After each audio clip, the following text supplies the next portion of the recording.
all that I have is a hallelujah,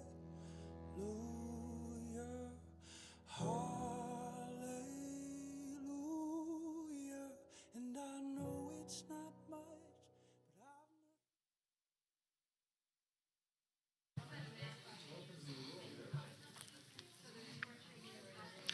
It's a nice job on the fade out, Brett. So subtle I didn't even realize. All right. Is everyone ready?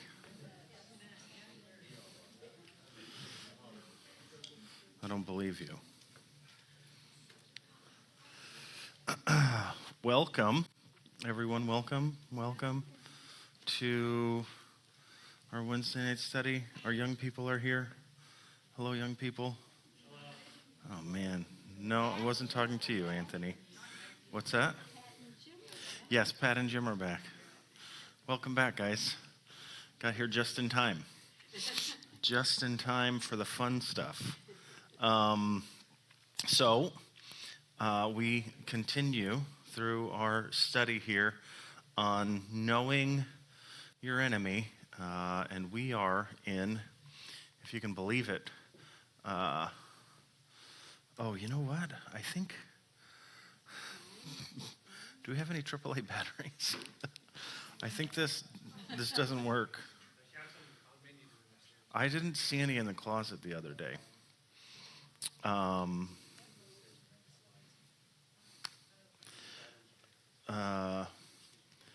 Just need a AAA. Are we going out live to the world right now? Yeah. Hello, world. Just one. I noticed it quit the other day. I should have changed it then. I don't know if this one's any good or not. Oh, boy. Okay, let's see. Oh, yeah. There we go. We are in part 11, looking at Hollywood as one of the avenues by which the enemy spreads his creepy little fingers. And as we are looking at the various modes of attack, we're going to be looking at lies and enticing, which have been pretty much the same throughout. We've been talking about the media and music. There's a lot of lying, a lot of deception that's coming through in what's being presented, and then a lot of enticing away towards things that are not glorifying to God. But there's this weird kind of element of enslaving that we're going to talk about too as we move forward here, discussing Hollywood. And Hollywood, this picture here, that sign there in the Hollywood Hills is iconic, not just in the United States of America, but across the whole world. We talked about a couple of weeks ago that one of the main primary exports of the United States is culture. And we export culture through music. We export culture through film. And Hollywood is this place where there's a lot of, I guess we could call it idol worship that takes place there. As a matter of fact, if you do really well in Hollywood, you get awarded with your very own little idol, a little golden statue. Kind of interesting, don't want to make too much of it, but the Oscars are kind of like this weird, kind of like we looked last week at the Grammys with the music and how these weird sort of ritual sorts of ceremonial things take place there. We see the same sort of thing with the Oscars.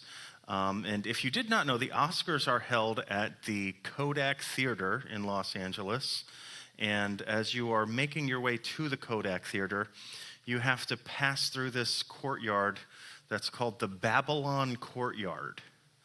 And it has this gateway there, which was constructed for a film, and then they left it there.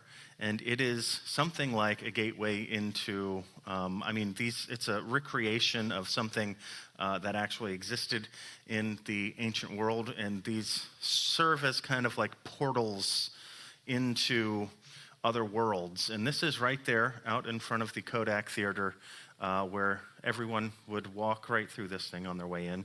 And there's some interesting imagery there, which comes from, you have this Babylonian sort of god over here, and then this strange, you remember we've seen this god in some of our earlier studies, where he's carrying this little basket with some mysterious object in there and trying to feed, looks like some kind of forbidden fruit, or perhaps taking it off of this tree right there.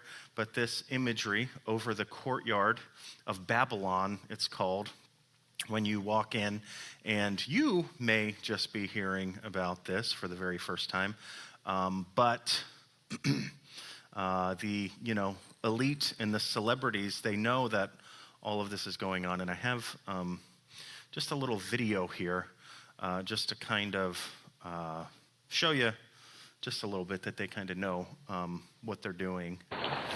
I'm also here because the AFI is paying me $20 million and $3, making me the highest paid megalomaniacal boy king in all of Babylon.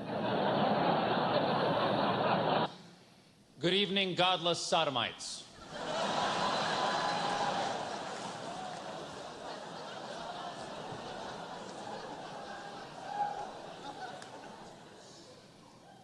What are you doing?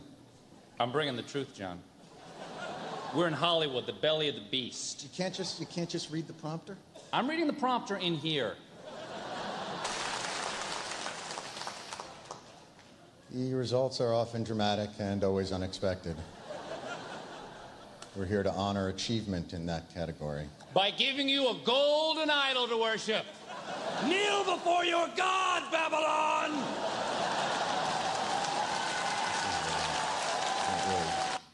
A lot of people come up here and they thank Jesus for this award. I want you to know that no one had less to do with this award than Jesus. He didn't help me a bit. If it was up to him, Caesar Milan would be up here with the damn dog. So all I can say is, suck it, Jesus. This award is my God now.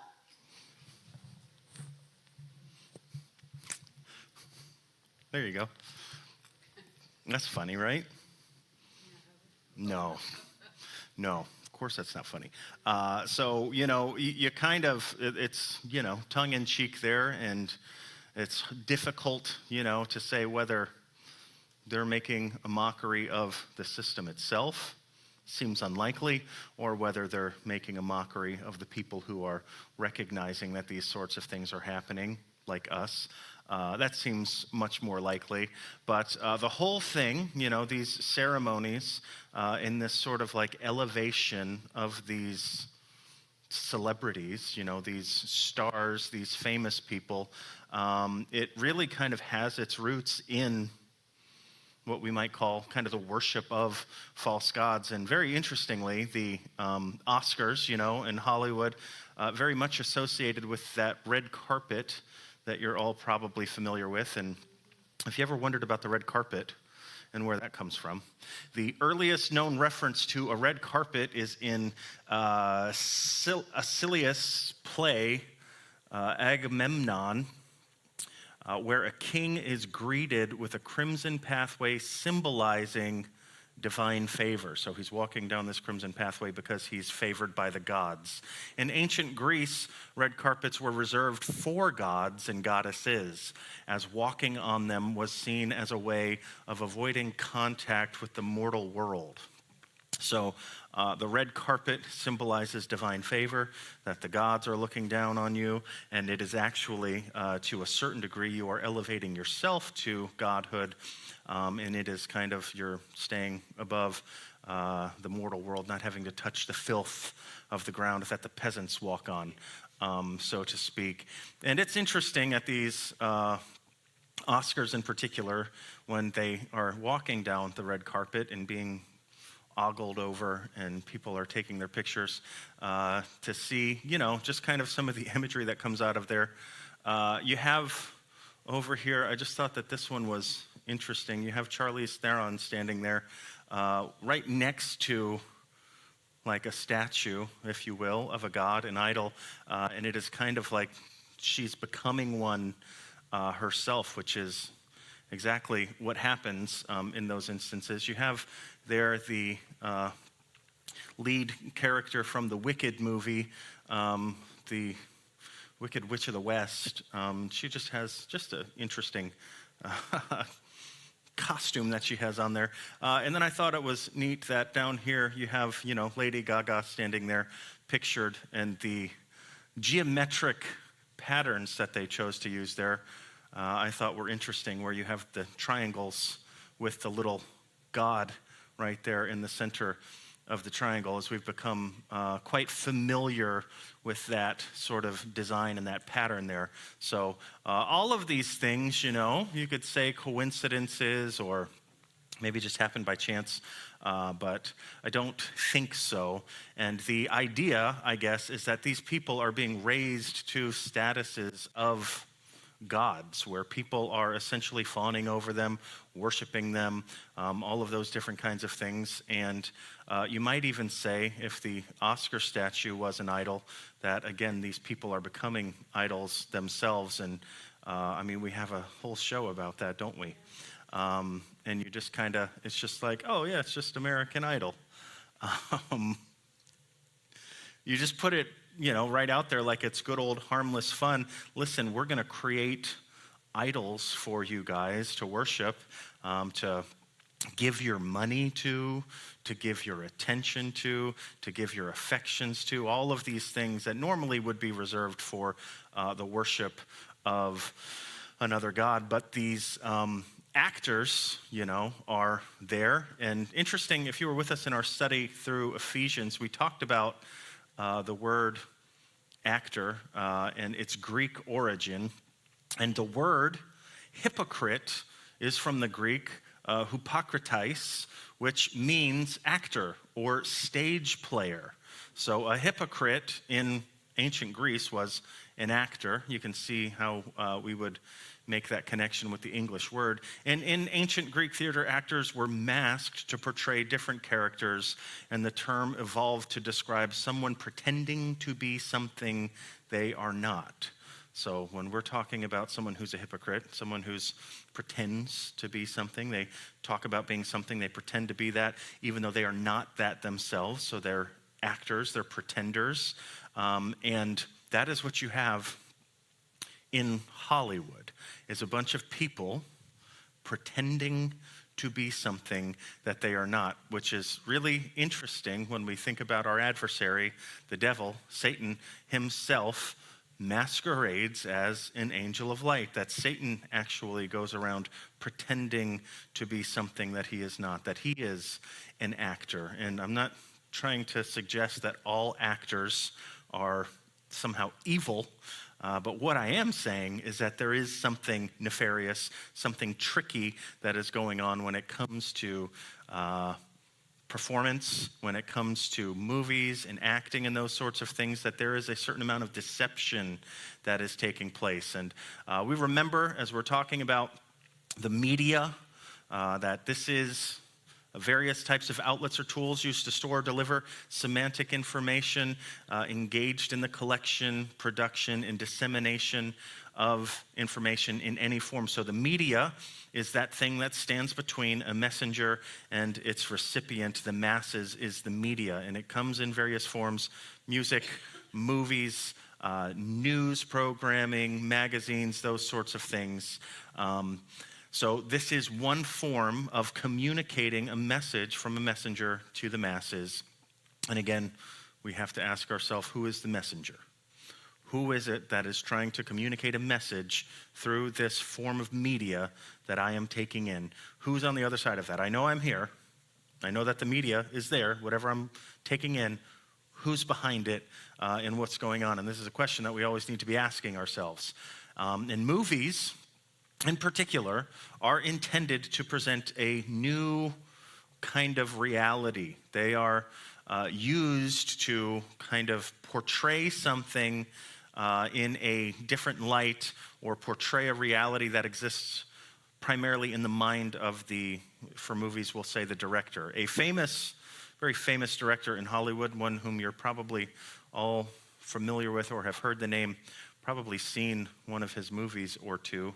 Maybe not, because he makes some weird stuff. Stanley Kubrick. But Stanley Kubrick said, the basic purpose of a film is illumination. Look at that. We're familiar with that term and what that means. He says it's illumination, showing the viewers something they can't see any other way. That he sees his job as a creator of film to illuminate the minds of the people who are watching his film, and to present to them something that they otherwise would not be able to see. And again, not to be overly dramatic here, but it does kind of sound like the temptation, the promise of the devil, doesn't it? That he can help you to see things as you have not previously seen them. My buddy Matt Harris, who he attends church here, you might have seen him before. He's the weird beatnik-looking gentleman with the dreadlocks that are usually pulled up in a bunch on top of his head. Looks like a weird bird's nest on his head. I've told him several times he needs to cut that thing, but he persists. He is very interested in studying the occult and various sorts of things in film, being influenced a great deal by the occult. He wrote up a little entry, and he said this is a direct quote from our friend Matt Harris. If you see him on Sunday, you can tell him that we quoted him. He said, film projected onto a screen is the psychic representation of the desire of the director to express a story that began in the mind. So the director has a story. He projects that basically. He's able to project that on a screen. This image projection is the marriage between technology and narrative, culminating in the message being carried out. So there's messaging that is taking place, right? There's a message that is trying to be communicated. If this is done successfully, we as an audience are engaged even if we don't agree. What he's saying is that you can make these things enticing. These types of messages, these types of stories that if you were just to tell us like, oh, let's say somebody killed a bunch of people or whatever, and you'd say, well, I don't want to have anything to do with someone killing a bunch of people, and you're like, well, what if we put it in a movie? What if we make this character, what if we justify the killings that he has to do, or any type of sexual deviance or anything like that that creeps its way into movies where we normally on a surface level would say we don't want to have anything to do with that, and they're like, but what if we put it in a movie? What if it's just a movie and these messages are being communicated to us through a screen? He goes on. It is the secular replacement of participation in a religious service with the value of entertainment superseding the impulse to commune with something beyond our understanding. It's a mouthful. Thanks, Matt.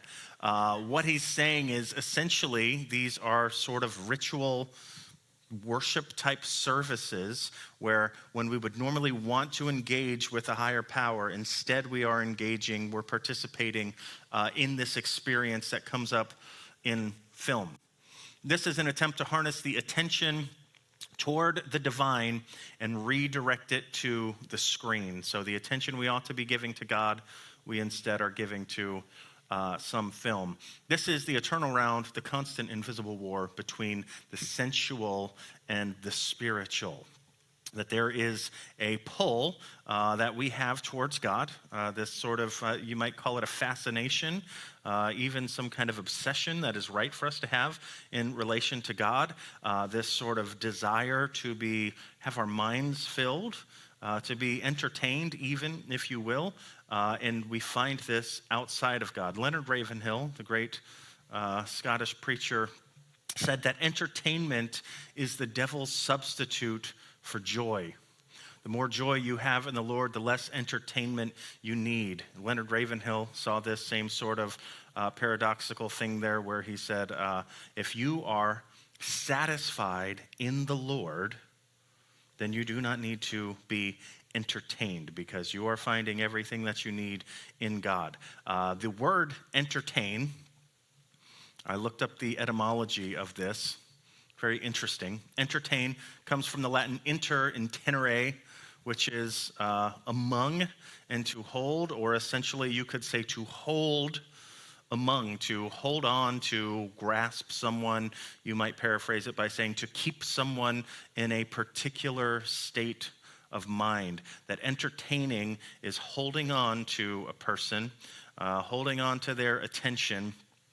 Very interestingly, the word amuse, you go maybe to find some amusement at movies. Also, amuse comes from, it is just the word muse, which is to think or to ponder. And to put an A in front of a word is the negation of a word. And amuse is the absence of thinking. That when you are amused, they actually define the word amuse in its archaic usage to stare stupidly, is what it means to be amused. To stare stupidly, to let someone else tell you what you ought to be thinking, what you ought to be feeling. You sit essentially as a vessel and you let someone else's messaging, someone else's ideas come into your mind and into your heart. And movies can leave people hypnotized, or you might even say spellbound. Have you ever been to a movie that was just so mesmerizing or hypnotizing that you just felt completely lost, like the outside world sort of disappeared? Spellbound, I like that word. We talked about this as the kind of teaser for last week, that the name Hollywood derives from the term holly tree or holly wood, a sacred symbol to ancient druids, witches, and wizards who used its branches, that is the branches of the holly tree, to craft their magic wands for casting spells. So there's this idea of a wand being created from the holly wood. With that wand, you cast a spell over whomever it is that you want to control. A good example would be Merlin from King Arthur saga, whose wand is made of holly wood. Harry Potter's wand is another example. Unbeknown to most, the spell casting continues to this day in the form of subliminal messaging, Luciferian symbolism, and social engineering. And you see this idea of spell casting throughout various parts of Hollywood. It's prominent sort of, idea, a motif of magic and wands and bibbidi-bobbidi-boo, and essentially being able to control the world around you and influence the people around you by casting spells. And again, we understand that the devil works and moves in ways that we might not usually perceive, right? That he's crafty, and if we should think that we're so wise and smart as to be able to see him and perceive everything he's doing at every turn, we might want to think again. And one of the ways that the devil gets his messages across is through movies, entertainment, to take hold of and to grab the imagination of people. This idea of this spellbinding and this mesmerization, I experienced myself in the movie Avatar. I've talked about this in here before. If you guys have seen Avatar, has everyone seen Avatar? The number one grossing movie of all time. It grossed $2.9 billion, almost $3 billion this movie made worldwide. The premise of the movie, if you are unfamiliar with it, is that it's set far in the future. Humanity is now this space-faring people, and we go out to various places looking for resources. Of course, we've destroyed the earth because we've been irresponsible and global warming and whatever else. We've had to find homes elsewhere in the universe. They find this new planet called Pandora, which, if you're familiar with the mythology of Pandora and Pandora's box and that whole thing, there's all kinds of subtle not so subtle images that are going on. But this man goes there. The environment is hostile to humans. The air is poisonous to human beings. So in order for them to be able to move about, they either have to wear some kind of mask Or they created these things called avatars where they genetically engineered bodies that looked like the natives of that planet who were called the Na'vi, and they make a shell like a carcass, just a lifeless body, and then human beings lay down inside of this machine, and it takes their brain and imports it into this body so they can walk around as aliens. So you have human beings inhabiting the bodies of these alien species, and the whole thing is full of just this new age ideology, this sort of Gaia, sort of the earth is God itself, this sort of pantheistic sort of idea.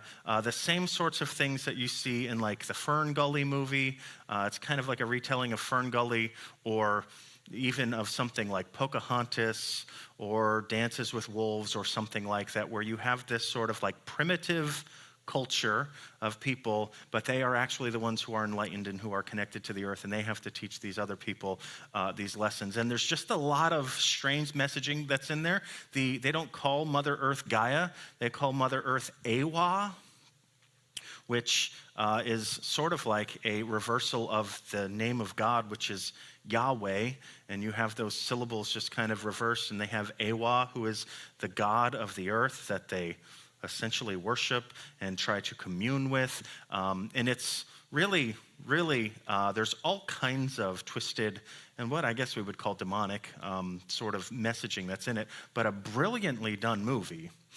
It is a spectacle to behold, and this movie, there was a strange phenomenon that happened with this movie, that after people watched it and when they were leaving the theater, they were feeling depressed when they got back home because they had become so enraptured in this fake world that when they came back to reality, there was this depression that set into their hearts. And I actually experienced this myself when coming away from this movie. I remember going in and just being completely spellbound and thinking, this is one of the most amazing things I've ever seen in my life, what they were able to do here.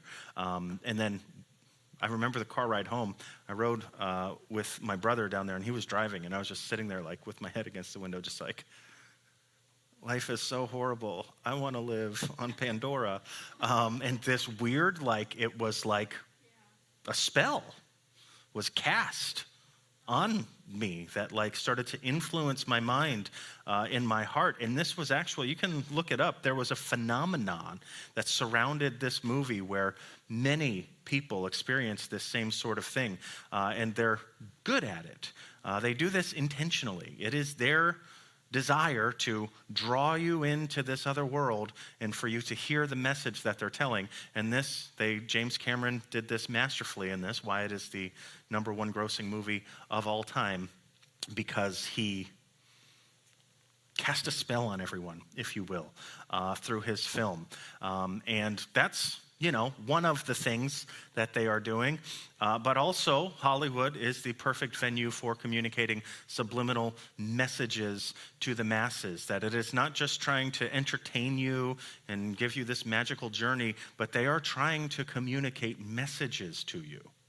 They are trying to teach you things as you are watching these movies. They're trying to implant ideas in your mind, and this is most notably seen in the movie Inception. Has anybody seen Inception?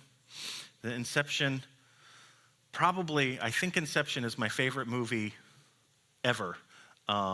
It is brilliantly done. Christopher Nolan, the greatest living director, in my personal opinion, created this movie. Phenomenal movie. The premise of this movie is that they have created this device where it allows you to share dreams with other people. So you connect these electrodes to yourself and another person. It puts you into this state of sedation where you go into a dream state, and now in this dream, your consciousness is brought into another person's consciousness, and you share a dream together. And they start to use this as essentially what you might call a weapon, psychological warfare against other people. It could just be a fun thing that you could do with a loved one, or You could try to extract information from your enemies in some sort of dream state when they're caught unawares, because if the person does not know that you have done this, if you attach this thing to them while they're sleeping, then they just think they had a dream. They wake up, they don't know, they're none the wiser. But the plot thickens as, instead of trying to extract information from a person's mind, they are trying to implant information into another person's mind. They want to get another person to dissolve a company. They want to get another person to perform a particular action. But the problem is, if you tell a person to do something, well, then the person knows that this is an outside idea, and I'm not doing this because you told me to do it. And it's like if I say, I can put an idea in your mind. If I say purple grapefruit, you're thinking about a purple grapefruit, and that's weird. And why am I thinking about a purple grapefruit? Because you just said it. But can I get you to think of a purple grapefruit without me saying it, so that you start thinking of it and you think it's your own idea? And this is the idea of inception. And it is to see if you can implant an idea in another person's mind. What is crazy about this movie is Christopher Nolan said that this movie is actually a commentary on filmmaking. That he made this movie about making movies. That his idea for this is, I'm going to tell a story of what it's like to be a director and to make a movie, and I'm going to set it in this epic sort of scene. And essentially what he's saying then is, as film creators, we are trying to input information into your mind without you knowing it. If we can take you through a deep enough journey, if we can get you removed from the world enough, and if we can subliminally plant a message into your mind, you can leave this theater with an idea embedded in your head that is really from me, but you think is from yourself, that they are actually trying to implant ideas into people's minds. Pretty nefarious when you think about it, but a great movie. It's a really, really great film. But it just gets you kind of thinking about, like, what are these people up to precisely? Hollywood is all about creating illusions and implanting messages. This is what any good film is doing. It is trying to create illusions. You've seen this throughout the history of film. At first, they were just like, oh, look, we can take a bunch of pictures really quickly, and then we can play them fast, and we have moving pictures, right? And then as soon as they were able to do that, they sort of started trying to raise the stakes, and can we create these alternate realities, these sort of fantasy worlds? And you see this, going all the way back to some of the earliest films, but probably one of the first ones that really, I think, just blew people away in the way that they were able to kind of create illusion in these sorts of things was The Wizard of Oz. I don't know, some of you old-timers might be able to point to one before that, but Wizard of Oz was spellbinding, right, for the original audience, and even really for audiences still today. It is pretty timeless. But they were able to create this whole other world, this illusion that was put out there in front of people of this place that actually exists, Oz, and these creatures and this adventure and all of this stuff, and you suspend disbelief for a little while, and you, to some degree, make yourself vulnerable as you are going on this journey with this storyteller, and then they basically have permission to start teaching you whatever it is that they want to teach you. And there's a pretty standard formula for storytelling, and it is something known as the hero's journey. Are you familiar with the hero's journey? Has anyone heard of this before?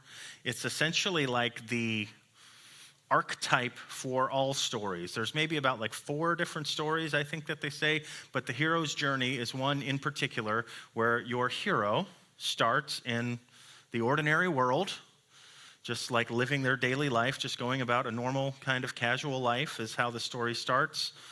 And then there is this call to something greater, some call to adventure. Initially, they refuse this call.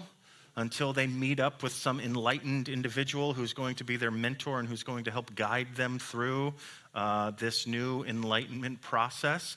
And here too, you already can kind of see little echoes of the serpent in the garden and being called to adventure and then refusing it, and then being coached kind of into it. And then they come to this point where they cross the threshold. They give themselves over to whatever this journey or this transformation is. They go through a series of testing, meeting new allies and new enemies, kind of seeing the world around them now as they've entered into this adventure. There is some innermost cave, some part where they're usually going to have to deal with some kind of personal conflict that has gone on in their lives, some kind of baggage or something like that they have to work out. Then an ordeal that they face and usually overcome to receive a reward. And then they start moving back to kind of the beginning, revisit the beginning as a transformed, resurrected person. This idea of resurrection, that there is this story of transformation that is constantly happening, of awakening, of being illuminated, that is going on in all of these various stories. And then they come back with this elixir, right? This like truth. They now are the holders of the truth. They now are the enlightened one who can enlighten others. And you see this in all types of movies, very prominently in Star Wars. That is the arc of Luke Skywalker. If you are familiar with the Matrix movie, it is the same sort of thing, these 12 steps. And then Harry Potter. And we could do deep dives into all three of these and even more. There's no shortage. We could spend weeks and weeks talking about the messaging in various films like this. But all of these are presenting these sorts of ideas of an ordinary person, just like you and me, who can be brought to this state of enlightenment, who can go through this journey and come out on the other side, this transformed and enlightened individual, a very new age sort of idea that's being put forth in all of this. Of course, the whole Gnostic idea is embedded in the Star Wars saga with the balance of light and darkness, right? That it's not like the dark side's not even necessarily bad. It's this necessary antagonist to the good side. And the dark side doesn't need to be squashed and snuffed out entirely. It needs to find balance. There needs to be a balance in the force.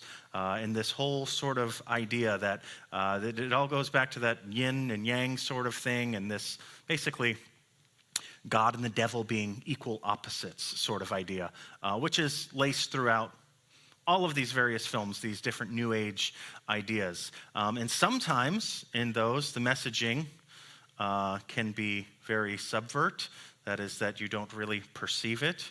They're putting all of these things in your mind without you knowing that it's happening. And then other times, of course, it can be overt. And we don't need to spend a whole lot of time talking about the overt messaging that is in many of these films. But you have, here's just a sampling of some of the, great content that's being put out there for consumption. All kinds of things from, we've got cannibals here, and witches, and psychotic people, and basically zombies, and more crazy people, and demon possession, and mutants eating people, and various other kinds of things. These are all, the premises for films. This not disguising itself, trying to pretend that it's good, just coming right out and being evil. Yet, people are obsessed with this sort of material. People go out of their way to watch movies about other people eating people and torturing people. There's a whole line of films about people being tortured and mutilated and their bodies being cut up and destroyed that makes millions of dollars at the movie theater because people want to go sit down and watch other people be torn limb from limb, or at least the simulation of such. All of this stuff, this strange relationship that we have with this sort of portal that is in every one of our living rooms, and even right here in this space, our televisions.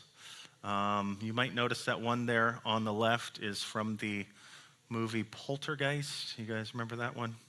And this young girl is receiving messages from the television.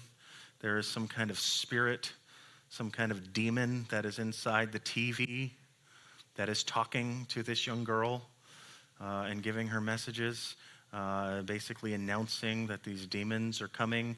And then on the other side, you have The Ring. And there you just have the demons coming out of the TV. That there is essentially, they're using the TV as this sort of portal. It is this gateway between worlds. That's how they see it. That's how it's being pictured here.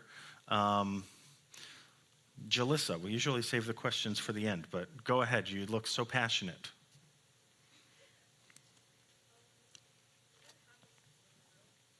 Excuse me? What happens to the little girl?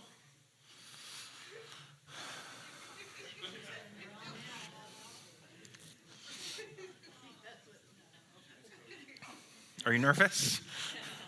She wants to know what happens to the little girl. I don't know. I never saw Poltergeist. I don't watch these kinds of movies. What happens? They move? I don't know. They said that she's fine. She ends up fine, Jalissa. Don't worry. She ends up fine.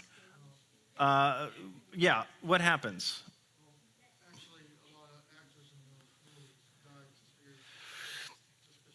Yes.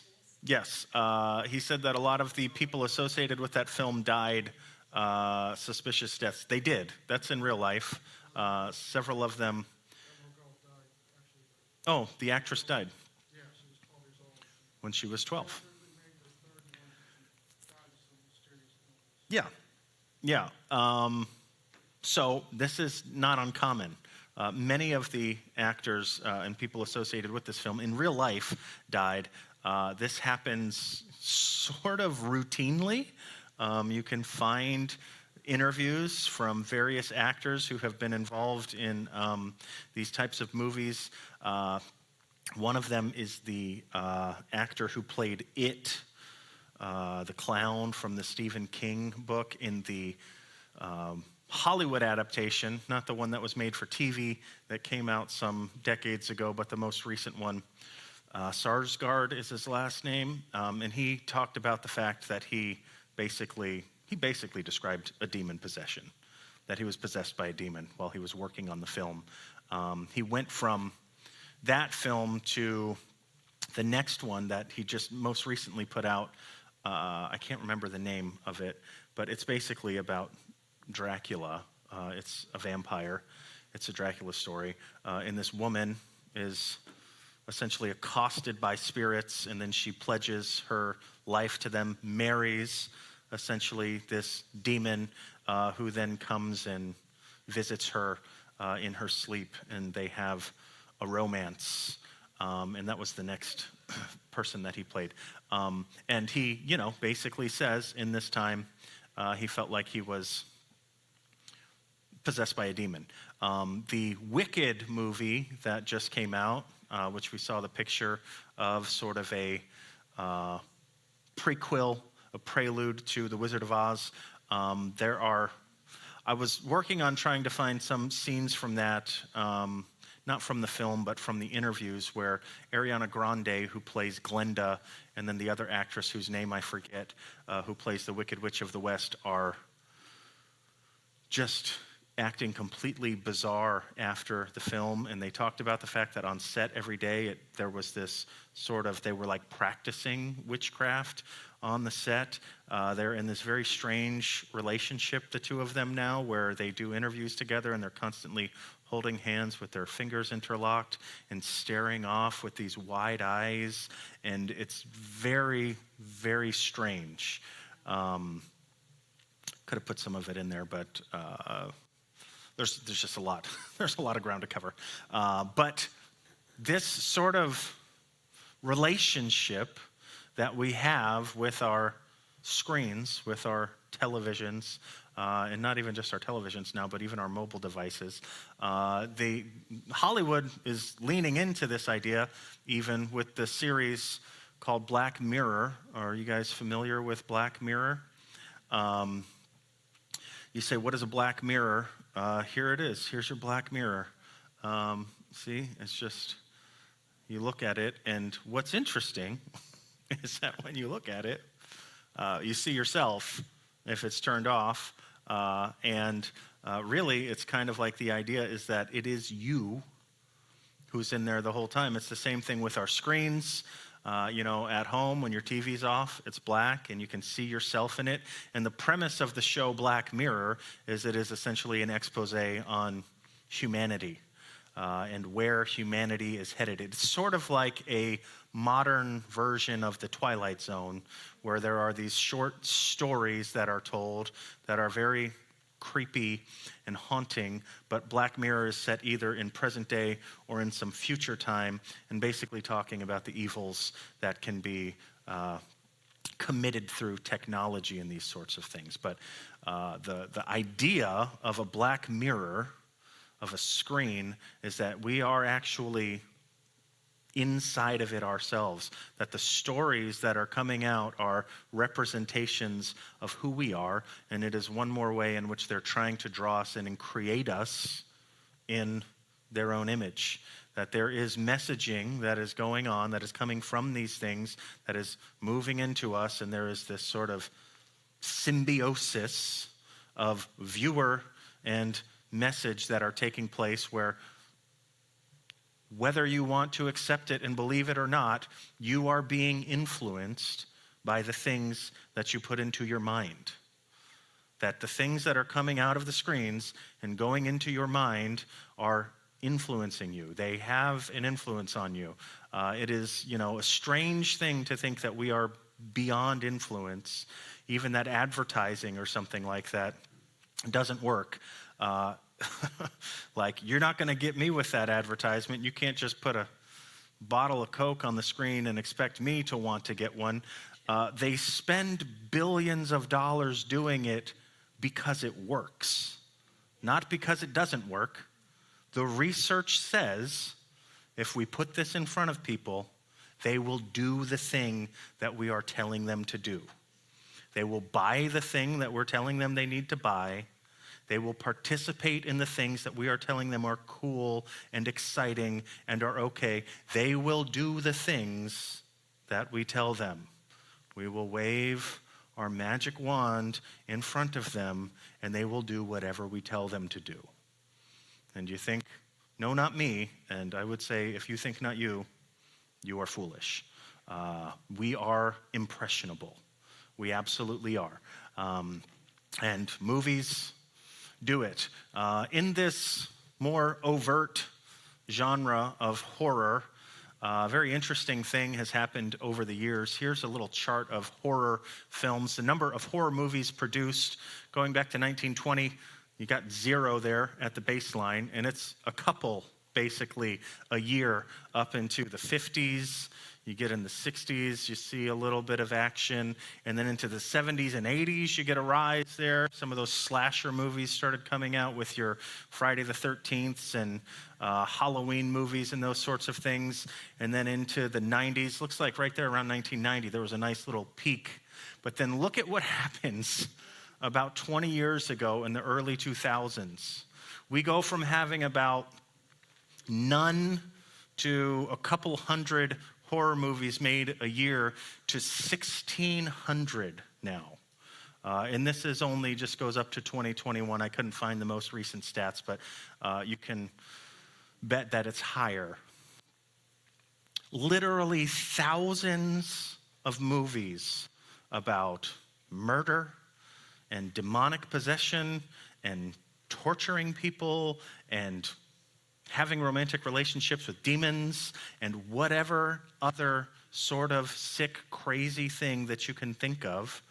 Thousands of these movies are being made every year, and they're being made because people are watching them. During the pandemic in 2020, They saw an exponential increase in the number of horror movies that were being streamed as people were sitting at home, isolated from the world around them, that when people were locked in their homes and could not leave and get around their family, that the thing that they were turning to for some reason was horror movies. That the number of horror movies being streamed increased, I don't know, it by 100% or something. It like more than doubled in that time. And what's kind of all the more interesting is here is a share of consumers who watch horror movies or TV worldwide by generation. And you have boomers over here. Where are my boomers? Woo! About 58% of boomers watch horror movies at all, and then Gen X, 76%, millennials, 87%, and Gen Z, that is the current generation, around 18 years old or whatever right now. Gen Z, 91% of Gen Z are consuming this type of content. They are going after horror movies. They want to see these types of things, and they are paying good money to go out and see it. And there is this sort of trend where it is like more and more and younger are people getting into this sort of demonic messaging that's coming from Hollywood. And it is interesting to think about the younger generation in Hollywood, and you guys remember these two little cuties? That is Mary-Kate and Ashley Olsen, the little twins who together played Michelle on Full House, show I grew up on. Mary-Kate and Ashley, interesting, the path that their life took. After the show was over and they were kind of coming into their teenage years, they were becoming celebrities, and their image started to change a little bit. And I don't know how old they are here in this picture, but in my opinion, a little too young to be showing so much shoulder and looking quite like that. But there was this sort of turn that happened in their appearance and even behavior. And then here just most recently is a picture of these child stars who look, I don't know, kind of drained of life altogether. Not just in the fact that they are extremely thin, but also their eyes just look devoid of life. They were hanging out. They were spending a lot of time with a known occultist, satanic fashion designer. There's pictures of them with this gentleman. Somehow or another, they got involved with him. And interestingly enough, also, there are some interviews with good old Bob Saget. If you guys know Bob Saget, he played the wholesome Danny Tanner on Full House, the father of Michelle and the girls there. If you've ever seen his stand-up comedy, has anybody ever seen his stand-up comedy? Not so wholesome. And Bob Saget is actually recorded several times joking about the fact that he had sexual relationships with these young girls. Just jokes, of course, I'm sure. Just jokes. But it does kind of make you wonder what exactly happened to them that sent them on this course to where they end up hanging out with satanic fashion designers. And then there's, of course, everybody remembers Kevin McAllister, little Macaulay Culkin, and his life didn't go so well either. Didn't end up so well for Macaulay Culkin. Definitely looks like he's on some form of drug or something like that. Strange allegations about sexual abuse with Macaulay Culkin also. And then who can forget our favorite Mouseketeer, Britney Spears, who grew up in Disney as a performer there around all of these rich and powerful men.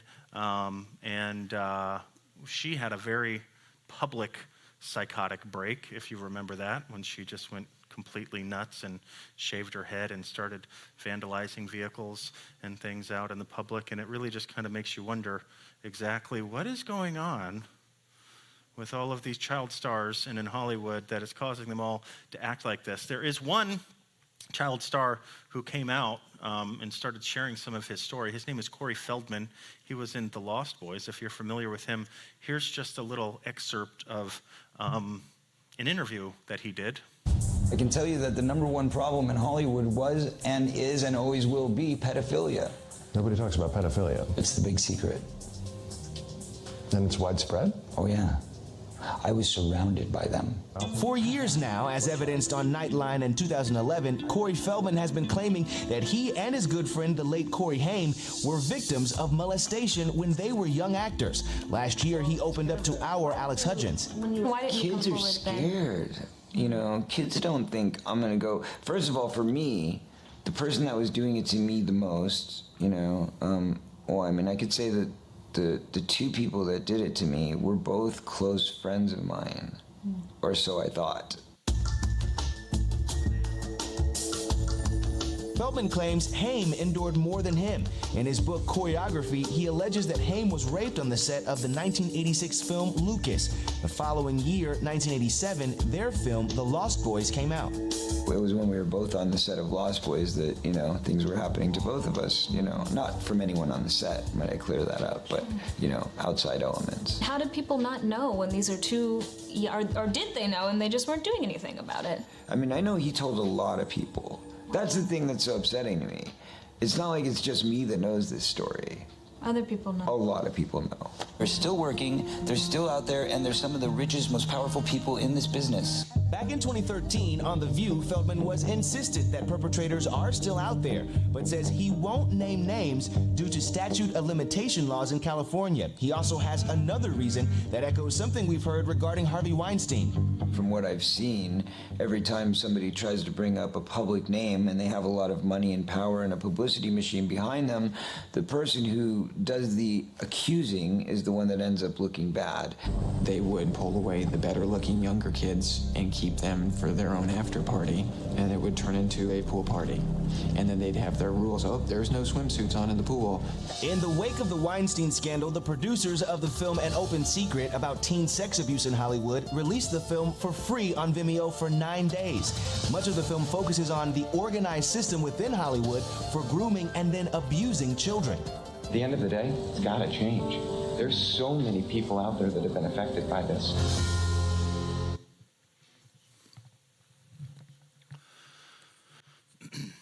So, I mean,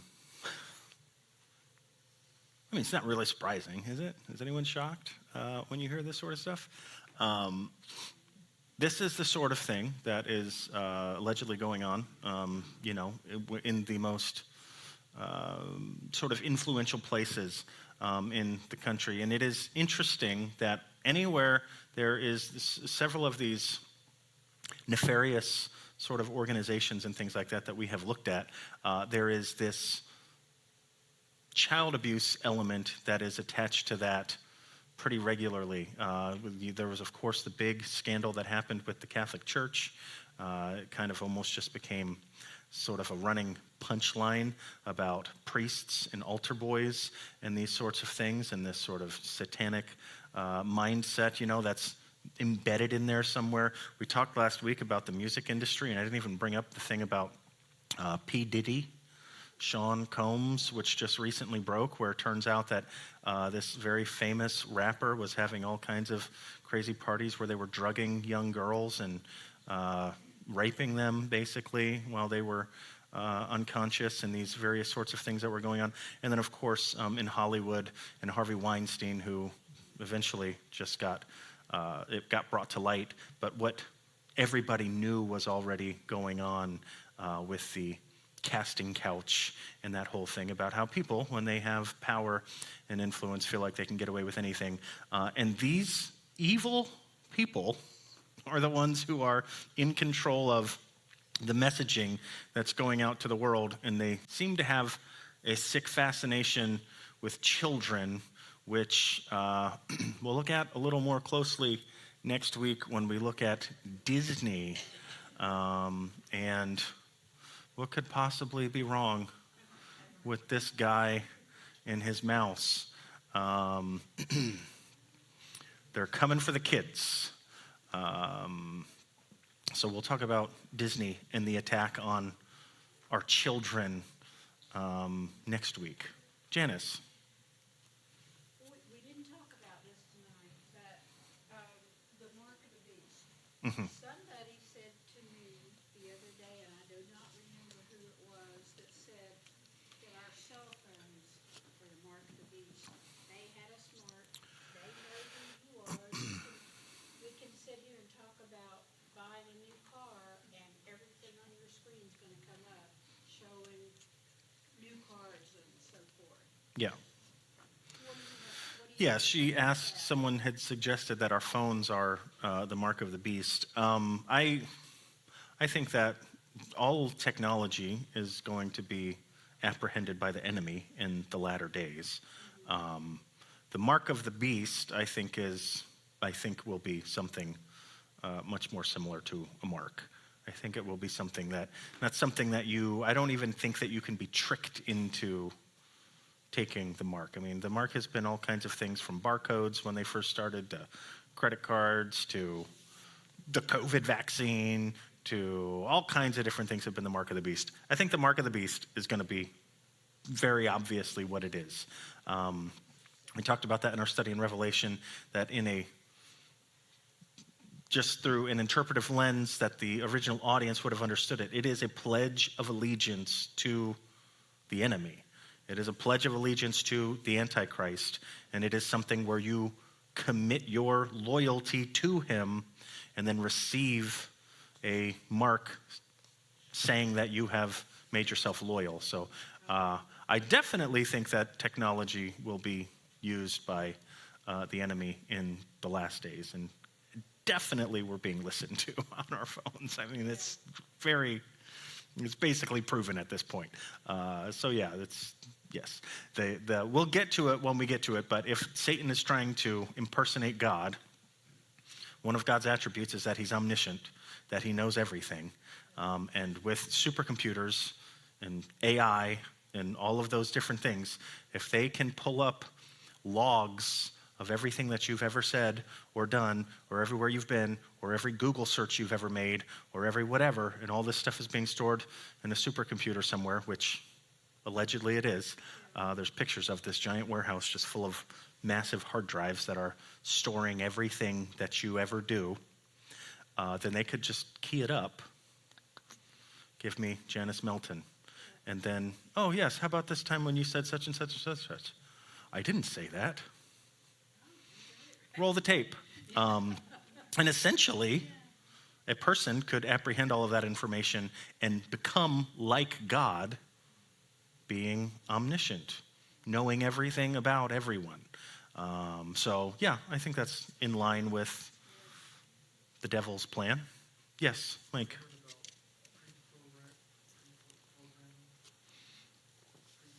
Pre-programming?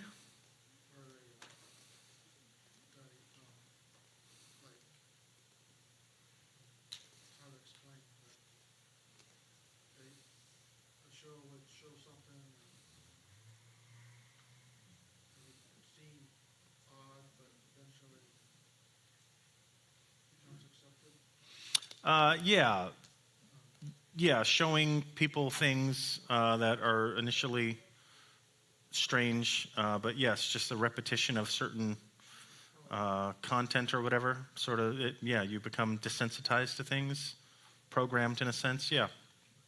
That's what, I mean, yes. You can go back to, you old-timers in here, I mean, you remember when it was, I mean, back in the old sitcoms, they wouldn't even show married couples in bed together, right? I Love Lucy, they had 2 different beds, right? It's like, what kind of weird, and they're like, well, we can't portray anything that's saucy. A married couple, laying in bed together, people will get ideas. And now, of course, on television, well, you can basically show whatever you want to. Two people doing anything you want to. Even, I remember I saw a statistic one time about violence on screen, and I think like some of the first violence they ever had were in the Westerns. And of course, the sheriff would have to take out the bad guy in a little duel. And it used to be, just, they don't even show a bullet wound, but a flash of a muzzle and some smoke, and the guy falls over and, people gasp. And now, you can't even get people to hardly blink at people getting cut into pieces with a chainsaw. So, yeah, it works. We've been desensitized. Definitely have. That's not even talking about video games yet. Yes, Miss Pat. Wasn't it a couple of weeks ago that somebody here said about if the Pope dies, the next Pope might be the... Oh, yes. The Pope dying, which just happened this week. Yeah, so that Malachi prophecy, which you can look it up, the last Pope mentioned in that Malachi prophecy, the one who was supposed to shepherd the church to the Great Tribulation was, yes, Francis, who just died. If there's anything to that prophecy, he was the last one mentioned in there, and it would be that allegedly the next one is the one that marks the end times. So if you put any stock in that. I've heard much more compelling and interesting theories about the end of the world that didn't come to pass. So I'm not holding my breath, but it'll be interesting to see who the next pope is, that's for sure. Keep an eye on that. They say what? That this pope that just passed has named him, but they... Oh, did he? I haven't been paying attention. Perhaps the successor is already chosen. I don't know. They just put out a movie called The Conclave, which is about the selection committee who picks the Pope. Did you guys see this? I think it won some Academy Awards. Turns out they pick this guy to be the next Pope. Plot twist, transgender. Actually a woman who's transitioned into a man. Sorry, I just gave the story away if you want to go see The Conclave. But that's the story there, so we'll see. Who knows? Who knows? Yes, Mike. Predictive programming. Yes. Yes. Predictive programming. Yes. You basically tell people what to do. You can give people enough nudges that eventually you can get them to do things that they otherwise might not do. Yes. Very much so. We see this a lot with, they say this is one of the leading contributors to violence that we see in urban communities because they're being flooded with this messaging in rap music about being a gangster and a thug. And if somebody crosses you, well, you bust a cap, right? And it's whether it's, which came first, the chicken or the egg kind of thing, they're being flooded with this sort of messaging, and then it's working itself out in the community.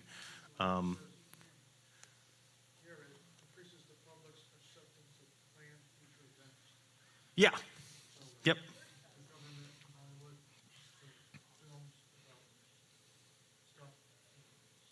Yes. Yes. You start to, you tell the culture what's acceptable through films. We, of course, see all of this stuff. Everybody's quite familiar, I think, with all of the wokeness going on in movies. If we put this in the movies, everybody will think it's okay, and this will be the thing. We'll tell them what's acceptable. It seems that there's an interesting little time right now of revolt from the people, that people are not buying into, that when they put out these films that are overly suggestive about particular messaging, that people are saying, don't think I'm going to see the new Snow White, actually. It's tanked so far because of all of the messaging that went in front of it. But anyway, okay, well, let's pray, and we'll get out of here. God, we thank you for your love and care for us, God. We thank you that your hand is on this world and on all of the things that are going on in this world, God. And we just pray that you would give us discernment. God, we pray that you would give us wisdom to be able to know the types of things, the messaging, God, the content that we are putting into our minds and into our hearts, that we would be aware, God, and not just passively taking things in that do not bring you glory, that do not bring you honor, God, but that we would be selective with our time and our attention. And we pray, God, for just a revival in this country, that these awful movies that are being made, God, that we just pray that there would not be a market for them, that people would not be drawn to these sorts of things, that they would not want to go and spend their time and their money looking at these things that are so evil, God. And may that be true with each one of us, starting first, God, that our hearts would be inclined to you, our hearts would be inclined to fellowship with you and time with you, God, and not time listening to the messages and the teachings of these other people, God. So protect us, your children, God. Guard our hearts and our minds by your Holy Spirit, God, and let us be a light in this dark world. We love you. We ask all these things in the name of Jesus. Amen. Amen.